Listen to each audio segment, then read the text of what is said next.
GST के अंतर्गत आपकी रिटर्न फाइलिंग आसानी से हो सके, इसीलिए कॉम्प्यू जीएसटी को डेवलप किया गया है। हम जानते हैं कि आपके पास रिटर्न फाइलिंग करने के लिए कम समय होगा, इसीलिए हमने इसमें कुछ ऐसे फीचर्स डेवलप किए जो आपको काफी पसंद आएंगे। फर्स्ट, ये कॉम्प्यू जीएसटी की मेन स्क्रीन है। रिटर्न स्टेटस, इनवर्ड और outward supplies made during the period, taxes due or ITC available on the supplies.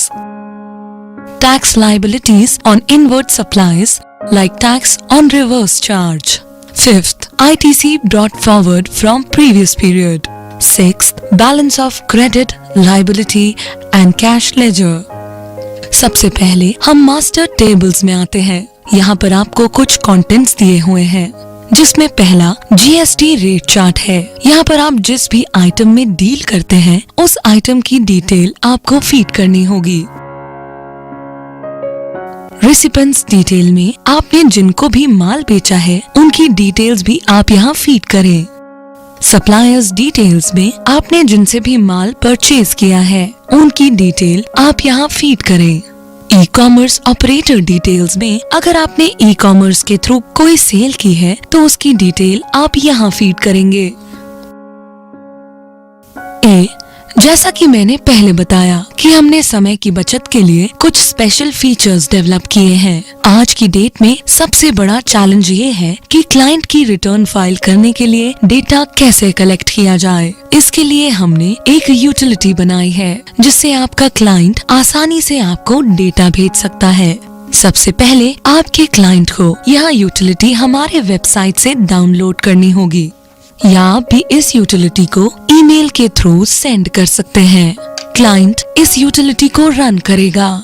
Tele ERP 9 और इसके आगे के वर्जन्स में यूटिलिटी ऑटोमेटिकली टेली से डेटा पिक करेगी।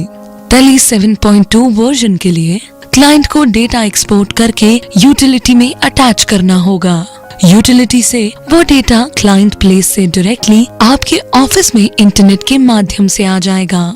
दूसरा, यह डेटा आपको कॉम्प्यू DMS के थ्रू सेंड करना होगा। बी, जो डेटा क्लाइंट द्वारा भेजा गया है वो ऑटोमेटिकली वो अपने आप कॉम्प्यू जीएसटी में अटैच हो जाएगा। सभी क्लाइंट से प्राप्त डेटा एक साथ प्रोसेस हो जाएगा, मतलब सभी की रिटर्न एक साथ बन जाएगी। फर्स्ट, इस यूटिलिटी का आप निम्न तरीके से यूज करें। आपको यहाँ पर सबसे पहले अपना ट्रांसफर डेट पीरियड एंटर करना होगा। उसके बाद आपको यहाँ पर अपना अकाउंटिंग सॉफ्टवेयर सिलेक्ट करना है। टेली 7.2 के केस में आपको यहाँ से मैनुअल फाइल अटैच करनी होगी। अगर आप टेली 9 या उससे ऊपर का वर्जन इस्तेमाल करते हैं तो आप टेली 9 पर क्लिक करेंगे और फिर डायरेक्ट इंपोर्ट पर क्लिक करेंगे। फिर आप इधर अपने CA द्वारा दी गई कंसल्टेंट्स ID एंटर करेंगे, फिर प्रोसीड पर क्लिक करेंगे। यहाँ पर टेली सर्वर से मतलब है कि आप जिस सिस्टम पर काम कर रहे हैं उसी सिस्टम पर टेली चल रहा है, तो आपको सर्वर नेम चेंज करने की जरूरत नहीं है। लेकिन अगर आप किसी दूसरे सिस्टम से डेटा इंपोर्ट कर रहे हैं तो आपको टेली सर्वर में उस सिस्टम का नाम एंटर करना होगा। देन आप प्रोसीड पर क्लिक करेंगे। यहाँ पर आपके पास टेली में जितने भी कंपनीज ओपन हैं, सबकी लिस्ट आ जाएगी। आपको जिस कंपनी का डेटा इंपोर्ट करना है आप उस कंपनी को सिलेक्ट करेंगे, फिर आप कंटिन्यू पर क्लिक करेंगे। यहाँ पर आपको कुछ मैपिंग करनी होगी, जिसमें voucher type mapping, GST ledger mapping, outward service mapping, inward service mapping, stock item service mapping, GSTN mapping करने के बाद आप कंटिन्यू करेंगे। इस तरीके से आपका डेटा यहाँ से एक्सपोर्ट हो जाएगा।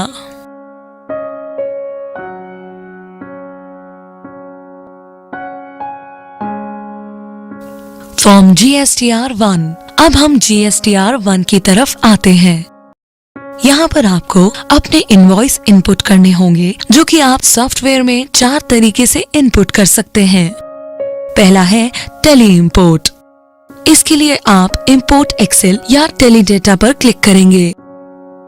अगर आप टेली ERP 9 या उससे ऊपर का वर्जन यूज कर रहे हैं तो आपको डायरेक्ट इंपोर्ट पर क्लिक करना है। अगर आप टेली ERP 9 के अलावा 7.2 वर्जन यूज कर रहे हैं तो आपके लिए आपको अपने टेली अकाउंट से ये फाइलें एक्सपोर्ट करनी होंगी। एक्सपोर्ट करने के बाद आप सॉफ्टवेयर में आकर उनको ब्राउज करेंगे। ब्राउज करके आप यहाँ उसको कंटिन्यू करेंगे। दूसरा एक्सेल इंपोर्ट दिया हुआ है, उसके लिए आप एक्सेल इंपोर्ट पर क्लिक करेंगे। एक्सेल का हमारा खुद का फॉर्मेट है, उसको आप पहले यहाँ से डाउनलोड करेंगे। डाउनलोड करने के बाद में आपके पास एक्सेल शीट ओपन हो जाएगी जिसमें आप अपनी डिटेल फीड करेंगे। उसके बाद में आप उसको सेव करेंगे। सेव करने के बाद आपको उसको यहाँ से ब्राउज करना है। ब्राउज करने के बाद में आप उसको एक्सेल इंपोर्ट से इंपोर्ट करेंगे तो सारी डिटेल सॉफ्टवेयर में आकर अपडेट हो जाएगी। तीसरा प्रोसेस मैनुअल फीडिंग है, जिसमें taxable supplies, non taxable supplies, debit या क्रेडिट नोट्स या एडवांस रिसीव्ड, एडवांस एडजस्टेड की डिटेल्स आपको फीड करनी होंगी। चौथा export accounting data from client computer. जैसा कि हमने पहले भी प्रोसेस में बताया है, सेम वही प्रोसेस आपको यहाँ करना होगा। यदि आपने टेली से इंपोर्ट किया है तो सारे इनपुट्स जैसे कि डेबिट या credit note, non taxable supplies, advance received सभी एक क्लिक में रिसीव्ड हो जाएंगे। प्रीवियस पीरियड के कुछ इनवॉइस अगर पेंडिंग है तो उनको सॉफ्टवेयर में सम्मिलित करने के लिए GSTR 1 पर क्लिक करें। यहाँ से वो डिटेल आप सॉफ्टवेयर में अपडेट करेंगे।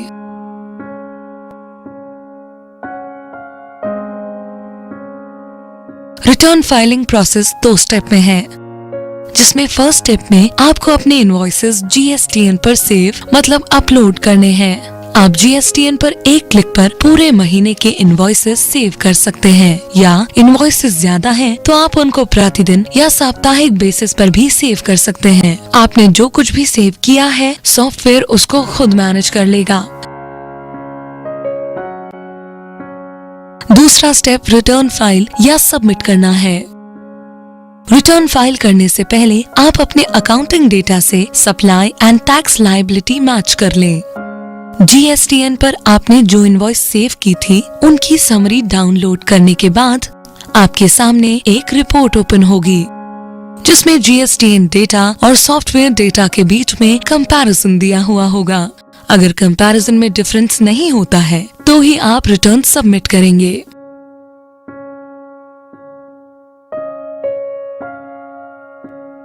GSTR 2। अब हम GSTR 2 को बनाने का प्रोसेस देखेंगे। सबसे पहले हम GSTR 2 को डाउनलोड करेंगे।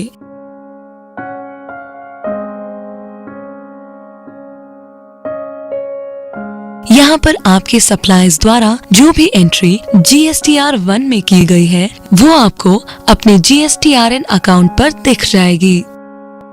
GSTR 2 में आपके सप्लायर्स ने जो भी एंट्री फाइल की है आप उन पर निम्नलिखित एक्शन ले सकते हैं। उसके लिए आप एक्शन पर क्लिक करेंगे।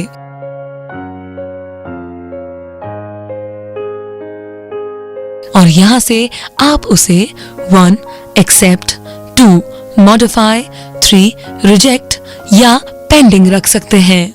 इसके अलावा आप कोई नया इनवॉइस भी ऐड कर सकते हैं। फिर उपरोक्त एक्सेप्ट और मॉडिफाई के प्रोसेस को आप मैनुअल या ऑटोमेटिक भी प्रोसेस कर सकते हैं। ऑटोमेटिक करने के बाद आपको अपना परचेज डेटा इनपुट करना होगा, जो कि आप 1 अकाउंटिंग सॉफ्टवेयर से इंपोर्ट कर सकते हैं। सेकंड एक्सेल इंपोर्ट या मैनुअल फीडिंग भी कर सकते हैं। तीसरा, आपके परचेज एंट्रीज के आधार पर सॉफ्टवेयर ऑटोमेटिकली उन एंट्रीज को एक्सेप्ट या रिजेक्ट कर देगा। इसमें सेव एवं फाइल करने का तरीका GSTR 1 की तरह होगा। Form GSTR 1A। अब हम GSTR 1A की तरफ आते हैं। ये फॉर्म सप्लाईज से रिलेटेड है, इसीलिए इसको आउटवर्ड सप्लाईज में रखा गया है। GSTR 1A यहाँ से क्लिक करेंगे। बी, जो भी एंट्री परचेजर के द्वारा रिजेक्ट और मॉडिफाई या नई ऐड की गई है वो सप्लायर्स के पास GSTR 1A में डाउनलोड होकर अप्रूवल के लिए आएगी। सी, GSTR 1 में फाइलिंग करने के बाद अगर कोई करेक्शन अकाउंटिंग सॉफ्टवेयर में किया गया है तो आपको अकाउंटिंग सॉफ्टवेयर से डेटा फिर से इंपोर्ट करना होगा। डी, जो भी करेक्शन अकाउंटिंग सॉफ्टवेयर में किए गए हैं वो सॉफ्टवेयर उसके आधार पर ऑटोमेटिकली एंट्रीज को एक्सेप्ट या एंट्रीज को सिर्फ एक्सेप्ट, रिजेक्ट या पेंडिंग रख सकते हैं। ई, सेव और फाइल करने का तरीका GSTR 1 जैसा ही होगा। धन्यवाद।